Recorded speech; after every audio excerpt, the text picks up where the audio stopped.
Hey, we made it into 2024. Happy New Year. Merry Christmas if you celebrate it. Hope everybody had a great holiday. Of course, this is my last day I'm recording this on my vacation for 2023, going into 2024. It's January 1st, 2024, which, yeah, kind of strange. But these are the pickups for December 2023, along with some couple gifts, a trade, and just some random stuff I ended up picking up. These aren't in any particular order, so I'll just kind of go through them. But yeah, I hope everybody going into 2024 is going to be great. A lot better than last year. Although they had some pretty decent times in 2023. I got to go to the Sonic Symphony in Chicago, which was great. Of course, got to hang out with the guys in September.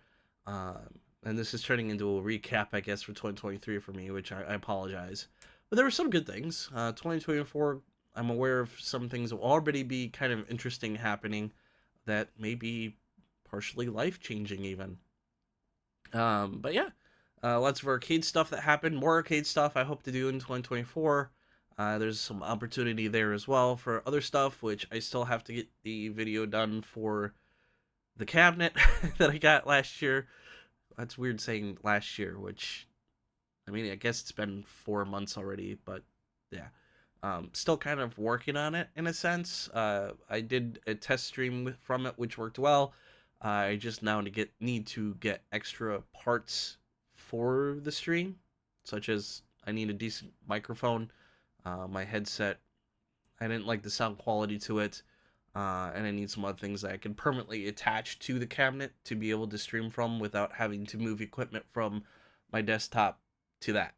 So yeah, some stuff happening there yet that I got to work on. Anyway, into the pickups. We're gonna start with DNF Duel on the Switch. Um, this I've got something in the works right now for this particular game. So watch for that. That should be coming soon-ish, probably just after this video drops. Um, but yeah, there's stuff that I'll explain later. Um, and I picked this up finally. They were dropped in sale, down to like $30. I have been watching these.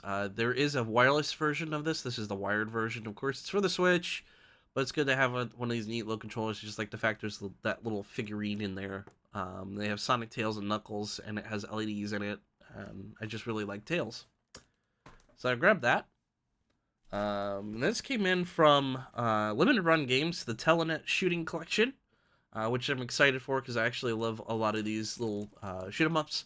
You have Gaiares, Granada, Avenger, which I have not really played, and Psychic Storm, which I haven't played either. These are all older 2D 16-bit type beat 'em ups that were in the arcade as well as like on the Sega Genesis. Of course, Gaiares I have on the Genesis from the re-release of that, but I figured having it on the go is kind of good. And I was eyeing this anyway on Play Asia for a while, and it's released by Idea, which you don't see those very often. So excited to kind of jump into that. Hey, look, a Vita game. I ended up grabbing a copy of Gintama Rumble. I believe that's what this was. My reading Japanese is horrible. But yeah, it's basically just a 3D beat 'em up. This was available on PlayStation 4 as an Asian English release at 1.2, which I never picked up. But it finally dropped a little bit in a decent price range that I was comfortable with importing. I mean, I can still get through it. It is fully in Japanese. There's no real English in this, but beat 'em up games doesn't matter a whole lot. But I wanted to get a Vita game. So I got one. That brings me up to a total of 414 physicals. So hopefully going here into 2024, I can pick up a few more that are kind of on my want list. If they drop in price a little further, the prices are starting to come down just slightly on some of these. But the problem is getting them from Play Asia, though. The trouble with that is as the copies deplete, if you don't grab them up fast enough, they disappear, or if they're down like to the last copy and it's been sitting there, that price increases as well. It's kind of funny how they do things. Um, and then of course, you could go to eBay and hunt them down, but you're still importing them from Japan. I tend to try to get those from people who import them already, so that way they're in the US and I get them a lot sooner. And I'm not waiting a month and a half to 2 months for these to show up. Because Gitanama, I think I ordered actually back in November. So, and of course, another import, Dodonpachi Daidoji. Another shmup, which I really wanted to get into the arcade group that I'm a part of. A lot of people ended up getting this. This is part of the M2 Shot Trigger collection, which also oddly limited to run announced the first release, which was the uh, Hellfire or Fire Shark collection, which was technically I think one of the first of the M2 collection that they started doing. So I'm hoping to grab that here in the next couple days, because that was another one that was kind of hard to import as well, just for how pricey it was. But looking into this, a lot of shmup stuff I've got going on this year. Now this was a Christmas gift from Matt. He got me a Sonic Switch case to make things a little easier for me, carrying around that stupid machine. But these were available for a little while, and now they've kind of disappeared and dried up, and neither him or I have really seen these kind of since in GameStop. So I think they might be available at Walmart every once in a while if you pop into them. But just a kind of a cool little case. Does hold 2, 4, 6, 8, 9 Switch games, 10 Switch games. And then of course for your USB and then your Joy Cons. So that'll go on my Switch Sonic collection, I guess. Make life a little simpler, I guess. And then him and I also did a trade. He took my most expensive Switch game, which I could care less about really, but it was one that I just picked up on a whim, which was Shantae and the Seven Pirates or Pirate's Curse. I don't remember. I'm not big into the Shantae games. I never really got into them. I happened to pick that one up on a whim, and I got the Steelbook with it just because I was like, oh, might be worth something down the line that I could make for trade bait, which I guess I did good. Mission accomplished. But he traded me his Puyo Puyo 2 for the Game Gear, which I hardly ever see import Game Gear games complete here. So neat little cartridge, cute little box. So that'll go with my personal Game Gear collection. And then along with that, he traded me his Sega Nomad, which is a system I've been after for some time. I've had a couple of opportunities to get it, and I passed on it.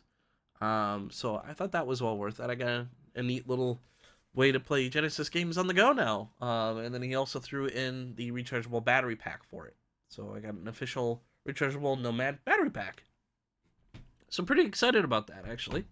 Again, it was a system I always wanted, and just never pulled the trigger on it.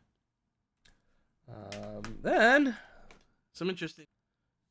Alright, somehow I hit the stop button by accident, but we're back. So the next one I was on was kind of something interesting, and I showed this last month. I ended up grabbing the English version of Like a Dragon Gaiden. This is the PS5 version, which I asked for the PS4 and they sent me PS5, but that's okay. This is technically my first PS5 game, and I don't even own the system. So, but I'm still thrilled to have it because it was quite an ordeal just to find the English version. PlayAsia now has them available, but back when I ordered it originally, they did not. So I had to do some runarounds to find it. But what's cool is it came with this pack of art cards, which I have not opened yet. But there's like 6 art cards or something in here, which is kind of interesting. It's in English as well. But PlayAsia didn't offer any extra incentives. I know there was a couple out there. Different retail stores in Japan had different incentives if you ordered the game from them. There was like a big one that had like a bunch of other, like a mug and some other stuff with it, which was really neat. So I got the postcards, so that's something. This big thing, this was a Indiegogo purchase early last year. Pretty excited for. I haven't yet had a chance to try it out. And that is the VMU 2. What's different between this and the other normal VMU, which I think I have one. Yeah, I have one laying here. So this is a normal Sega branded VMU. You can see here This just says Dreamcast VMU2. It looks the same. The only thing is you'll see the screen difference. The new one is wider. This is also backlit, and does animations and everything just as you would be able to on the normal VMU. So it plugs in. It's actually rechargeable, which is cool too. So I don't have to worry about batteries for it, which is really neat. USB-C, no less. There's also an F key for transferring data for your PC. That you could also put an SD card into this. You can expand the storage. So in a lot of ways, this is more superior than the original VMU2. Very pricey. I think this is about $150 for one of these, but I think it's well worth it. But I just think it's really cool that somebody is out there making a replica of the Sega Dreamcast. In fact, the backside is very reminiscent of the original boxes they came in. So super hyped about that. A lot of cool stuff happening in the modding community for the Dreamcast. I think there's the new TR Fight Stick coming out as well that works on the Dreamcast, and has like all Sanwa buttons, and is also compatible with other consoles as well, which is pretty exciting. So lots of neat stuff. I gotta get around to eventually modding my Dreamcast that has the dead GD ROM in it. Maybe get a GDMU or something else, or some sort of uh, ODE for it to revive that instead of just having the shell sit around, and maybe even get a custom shell. I don't know. Some thoughts on that stuff, I guess. But and the last two items I've got here aren't necessarily games, but are game related. I got the soundtrack to Virtual Fighter 3 TB Online, which is only available right now in arcades, and I think it's coming out on the Like a Dragon Infinite Wealth.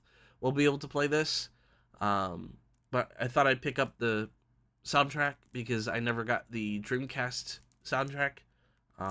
Just thought it was unique, and I've been on a kick lately of collecting Virtual Fighter soundtracks for whatever reason or another.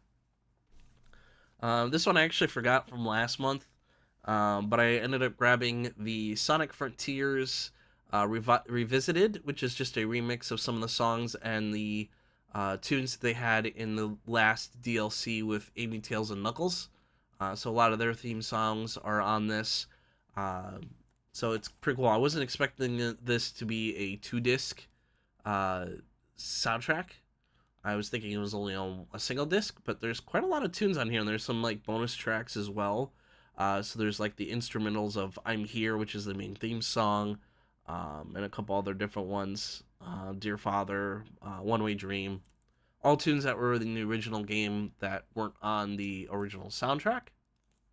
So, yeah, pretty cool to have that, and that's about it. So, hopefully, I can splice this together and everything goes well. But as always, thank you for watching, and we'll see you next time.